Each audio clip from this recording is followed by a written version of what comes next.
Welcome to Mood Food with Melissa. I'm Melissa and I'm so excited to be sharing one of my favorite recipes with you. Today we're going to be making my Thai almond noodles. This dish is made with a few ingredients that I've shown you how to make in previous episodes. We have our roasted spaghetti squash that I showed you how to make in our roasted spaghetti squash episode. We also have our Thai almond noodle sauce from our Thai almond noodle sauce episode. And so we're basically just going to combine these ingredients to make this dish. We're going to start with about 4 cups of roasted spaghetti squash. We're going to just add that in. We're also going to add about 4 cups of these roasted vegetables. It's about equal parts squash and vegetables.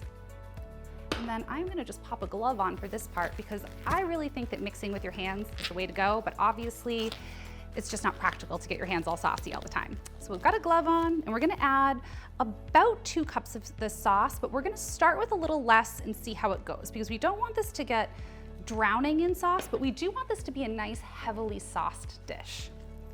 So we'll give this a little toss. It's already looking beautiful. And you'll just want to be careful as you're mixing things that you're not crushing your broccoli, you're not squishing your vegetables. You want everything to remain nice and intact, so you're more or less just kind of folding the vegetables in with the sauce. So we have about a cup of sauce in here right now, and I think it looks like it needs a little more. I'm definitely an extra sauce kind of girl. So we'll add that in. And like I said, you want it to be nice and heavily sauced. You just don't want it to be drowning in dressing. This is looking really nice. We have a nice even coating on everything, and you're not getting like pooling of the sauce in here, but there's definitely some excess sauce coming off of the vegetables. So that's how we know that it's where we want it to be. And at this point, we can go ahead too, and we're gonna add just a little pinch of everything but the bagel seasoning into this dish, and we're also gonna finish with it as well.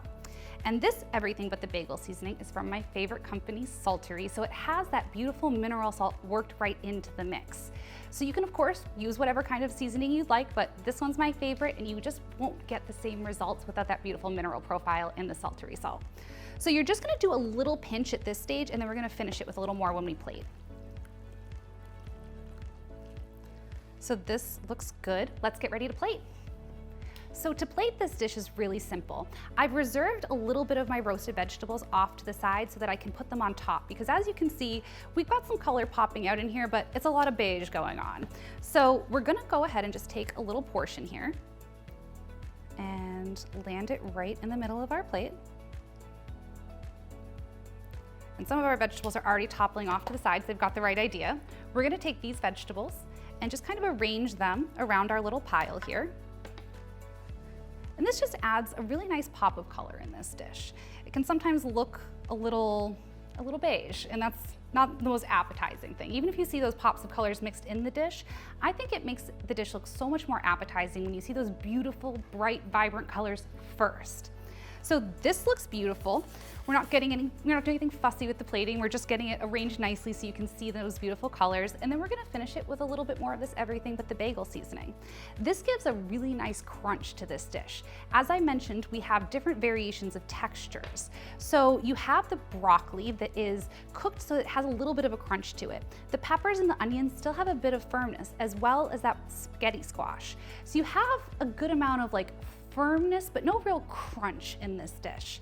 And so I really like to add some everything but the bagel seasoning because not only do you get the beautiful little pops of finishing salt on top, but you also get the crunch of the sesame seeds, the garlic, all of the good stuff in there.